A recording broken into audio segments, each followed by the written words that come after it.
I just had an active morning, garage door project, take the dog for a walk and a little bit of a run, doing some stuff around the house, doing the dishes.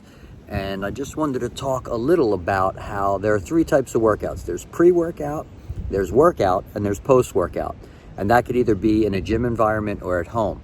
So a pre-workout would be warming up and getting your muscles ready, either with slow stretches, static stretches where you stretch and hold, dynamic stretches where you're stretching and moving, and even stretching and moving in the direction and in the movements that you're going to be doing during the exercise portion, which is just basically getting your body warmed up, getting your body ready, and getting your body able to perform better and reduce injury. Then there's the workout phase. That could be yard work or that could be working out in the gym. And with that phase, that is the phase that we are actually working the muscles and working out the body for strength, for growth, and or to just get a job done. So that is shoveling properly, lifting properly, mowing properly, raking properly, doing bench press properly, doing back, doing squat properly, doing all the exercise properly. But the one workout I want to talk about that most people don't do is the post-workout. And the post-workout is the key to getting the most from the workout, to get recovery time started up as quickly as possible, have recovery be done as thoroughly as possible, avoid any unnecessary soreness, avoid any stress that may continue to build up from constantly working out and not unwinding the stress and even good stress that you're doing when you're tightening your muscles and working your muscles or sitting at a desk all day long or working out. You don't want your muscles to heal short and tight and with tension, and you don't want them to heal with micro traumas or mini scar tissue that over time causes the muscle to just shorten and shorten and shorten and never recover and lengthen into their full ability. Because when they're longer, they're stronger. They handle stress better. They work better. They avoid injury more. They're actually more powerful, and they recover and they're ready to work again the next day. So post-workout stuff for me, if I go for a walk or a run, I think of the muscles that may possibly be sore tomorrow, or I think of the muscles that I worked out the most, and I design a whole routine just to give them what they need to heal longer, heal stronger, and heal faster. So I include the foam roller, I include the trigger stick, I include stretches for those muscle groups. I may even type in a yoga program for those body parts, like yoga for runners, or I may even go into like a yin yoga for runners, to where I can get into these stretches that last a little longer, that get me deeper into the stretch, that open up the joints, that open up the ligaments, that really lengthen the muscles that I was just working. So when they heal, they're creating space for my joints, they're creating flexibility for the muscle, and they're healing the muscle longer so that all that power goes into a longer muscle instead of a shorter muscle. And over time, when you have all these components going together, pre-workout, workout, post-workout, all those things work together better than they do even individually, and all your health benefits will go even further. You'll hit less roadblocks, and over time, you'll see your health continue to improve day after day, week after week, month after month, and year after year. Last but not least, especially in my life, part of my pre and post-workout does include chiropractic adjustments to my spine, shoulders, knees, ankles, joints, whichever ones I'm using, because I also want them to be aligned so that they heal properly, because the work that we do can cause the joints to get stuck or put stress on them. So the sooner I can unwind that and keep my joints healthy and keep them lasting longer, I can also protect the nerves better that go through them, which are the power lines that provide my body with everything it needs to do everything it does. When I used to exercise, I would do a ton of stuff for my workout portion. However, I did very little for my pre-workout and even less for my post-workout. So what would happen is I would go to the gym, I'd maybe warm up for 3 minutes, 5 minutes, not much stretching at all. My warm up would kind of be lifting light, and that wouldn't last too long. That was only for a set or two. And then I'd go into my exercises and do all the different exercises. Then I'd leave the gym, go home feeling great, but I wouldn't do anything post-workout. And as a result of that, my body continued to get tighter and tighter and tighter. And as I was working out, I was destroying the joints and I was losing flexibility. And little by little, before I knew it, I had to stop everything because my back was injured and my muscles were injured and everything, until I learned how to get the back right and the joints right and the flexibility right. That's when I've been able to exercise and have less limits and continue to exercise year after year after year with no setbacks, and my health and my strength and everything continues to improve because I have a more balanced approach.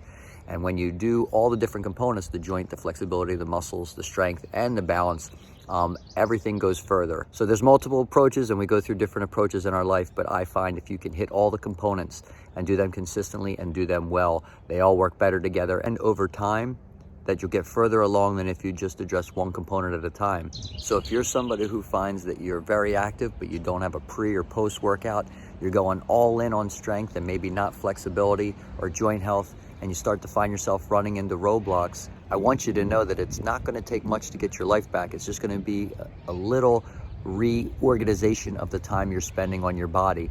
And if you spend it in multiple areas, the joint, the flexibility, and the strength, you may be taking a little bit away from your strength routine, but what you're adding to the other routines is going to help your strength routine go a lot further. So do your pre-workout, do your workout, and then start a post routine where you're either using a foam roller, a trigger stick, stretches, or finding a nice yoga routine or some kind of routine on YouTube that'll help guide you through all the muscles that you use to help them relax. Get deep into the joint, open up the ligaments, open up the muscles so that they can get longer, they can get relaxed, they can get stretched, they can get opened up from all the tightening you did. That'll help you remove any micro traumas to the muscles. It'll help the muscles pump out the inflammation and bring in some more healthier fluids. It'll allow the muscles to start to heal faster, recover quicker, and be actually a stronger muscle in the end from that recovery work and that post-workout routine that you're doing. It's very beneficial for the whole body. It'll teach the muscles, once again, how to heal longer and stronger. And you'll notice you may be a little less sore the next day. And if you are sore, that's okay. You maybe had a good workout, but you'll find that you're recovered quicker and you'll be able to use those muscles again over the next couple days when appropriate. Remember to go to drjohnfresh.com and sign up for my blog so you get these monthly videos every month. It's the best way to stay in touch and ask questions and have a community where we can help each other get healthier and stronger each day, each week, each month, each year. This is the rumble roller. It has knobs on it. It gets a little deeper into the tissue and hits the trigger points. We're using these muscles all the time, to stand, to sit, to do yard work, to drive in the car. We're using them all the time, so they're gonna have tender spots, and our job is to unwind that tightness every day so we can move our body towards healing instead of letting that tightness build up, which moves our body towards trouble. This is a smoother roller. This helps flush the tissue a little better. And I like using this one on the low back a little better because I don't want the knobs going into my spine. So I use the knobby one into my hips and into the glutes, and I use the smoother one up into my low back to work the muscles of the low back. This is a trigger stick. This is another way to hit these small muscles that are hard to get pressure on them just by a foam roller. So with this trigger stick, I can actually isolate the individual muscles and get a number of different angles, the front of the leg, the side of the legs, and all these calf areas that are working all the time that don't get much love. The calves get a lot of work, but they don't get much love. And then here in the thighs, you can get the quads, you can get the hamstrings, you can get the IT bands, you can get all the different angles. And it's a quick way to flush these muscles, get the toxin out, and get some new healing fluid in. And there's Gracie. She'll probably take off soon. And you don't just have to do one thing in one area. I can use the foam roller, the rumble roller, or the trigger stick for the glutes or the legs or anything, or for the low back. And I use the trigger stick every day, the rumble roller every day, and the foam roller every day, just to hydrate my disc and my spine and to get each muscle unwound as much as I can from my day's activities, so I can start the healing process and get ready for the muscle to heal longer and stronger so I can enjoy my activities and plans I have for tomorrow. I definitely love these angles.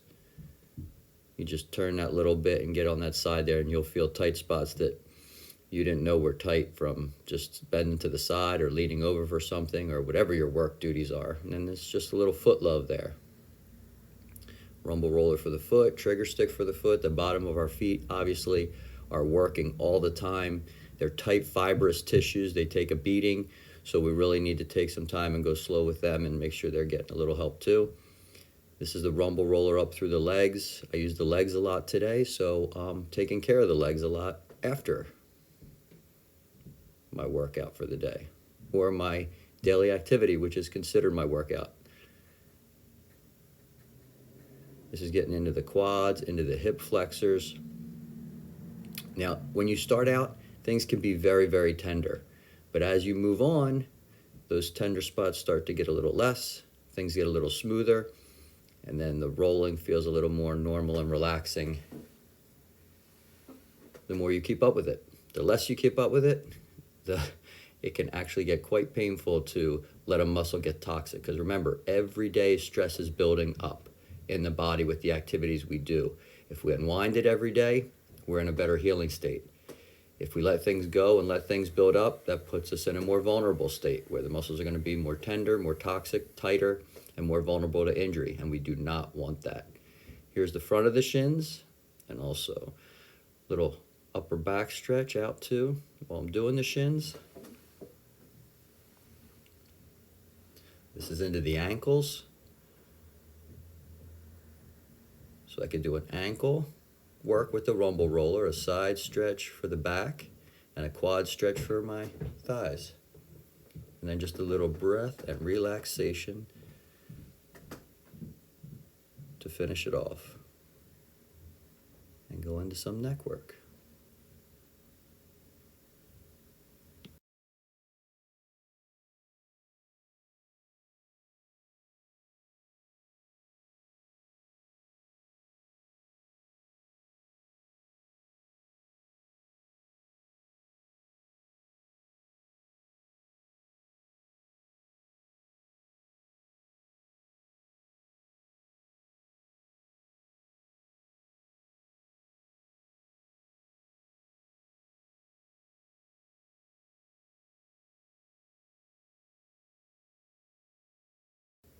After a couple breaths and a little relaxation, then we'll move into some stretches. There's a number of different stretches you can do. If you have time, you do as many as you can, but at least the ones you're doing, if you're only going to do a couple, and this goes for every stretch, just make sure you do it right. Make sure you line your body up right, your hips, that you're getting tension on the muscle where you want it. You're relaxing, you're breathing, you're taking your time, and you're actually making the most from the stretch by allowing the muscle to lengthen. If you're rushing around and trying to go from one to other, then you're going to miss some of the stretching benefits. All these different angles change things. The way the leg is to the side changes how the low back stretches, so that right side of my low back is going to stretch a little further since I'm reaching over to the left leg. I come over the left leg, try to straighten out to get the tension on the leg where I want it, and I relax and breathe and go deeper and deeper into the stretch. I don't push into the stretch, I breathe, and if my body creates space, I take it.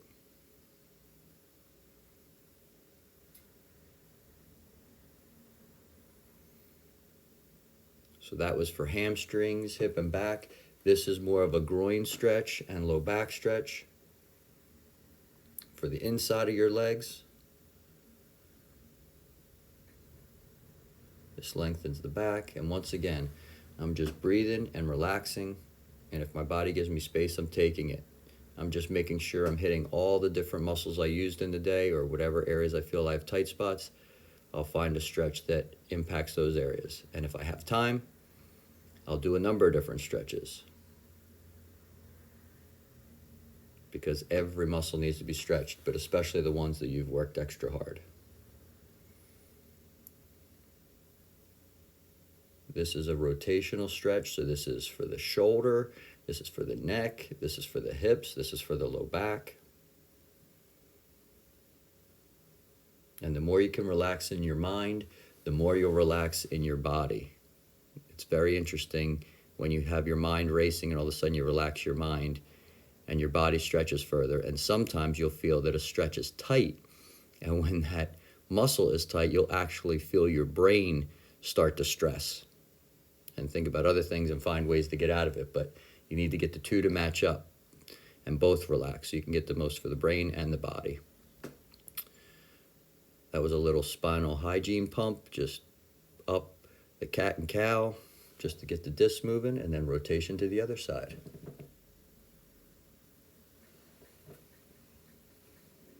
This is just a little cat and cow after the twist to hydrate the spine. This is a hip flexor, ab, and quad stretch. First, you want to pull forward with your arms and pull forward out the front of your head. You see I'm going forward first, and I'm reaching back with my feet. I'm staying slightly engaged in the belly and in the glutes to protect my back, and I'm coming forward and going slightly up. It's more about stretching the front than it is pushing back. That's just a little bit deeper into the stretch there, but you go in slowly. It's all about stretching the front, not about pushing into the back. Now this is a great shoulder and chest opener and rotation, not from the lower back rotation, but from the upper back rotation, which is a very hard stretch to get.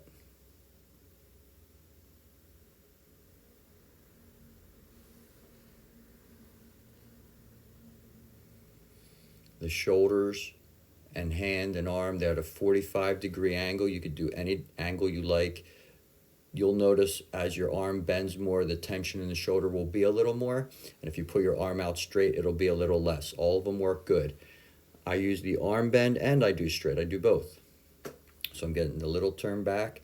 You're laying on your belly, then you're moving your leg, your opposite leg, on top of the shoulder you're trying to stretch. So if your left arm's back, you're going to move your right hip up and your right leg over your left leg, so that you'll be on your left side and on your left shoulder. And then if you like a little more tension, you could bring your right arm back as well.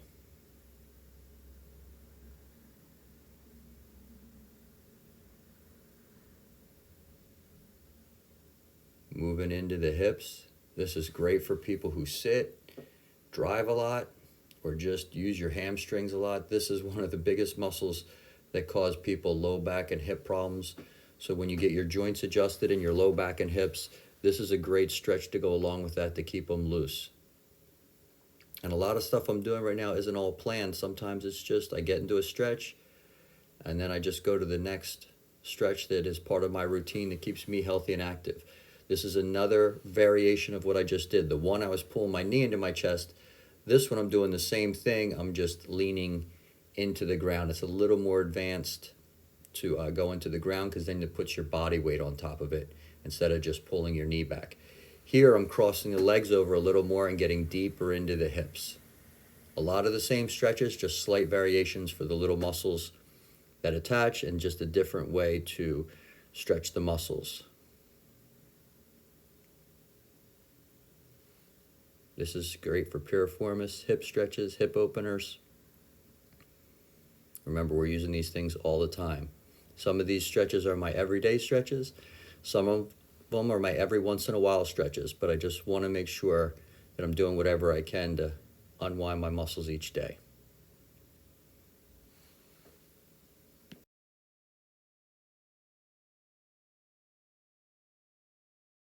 And do the other side. Always do both sides, even if one side is a problem. And go through the same routine. This is a gentle version of knee into the chest. You can also hold your thigh instead of your knee. If your knee doesn't go up that high, if you hold your knee, that helps you go a little deeper into the stretch. And right now I'm stretching that left leg.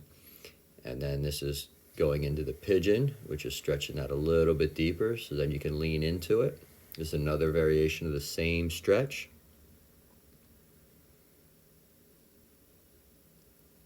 Take a couple breaths, slow things down, move at your own pace, let your body tell you where you need to spend more time.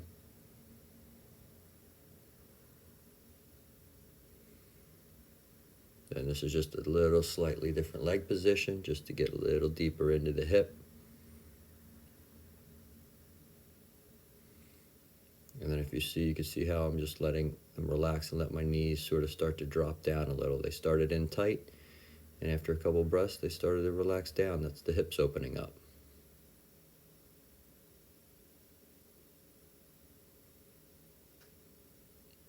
I like stretching outdoors, in the woods.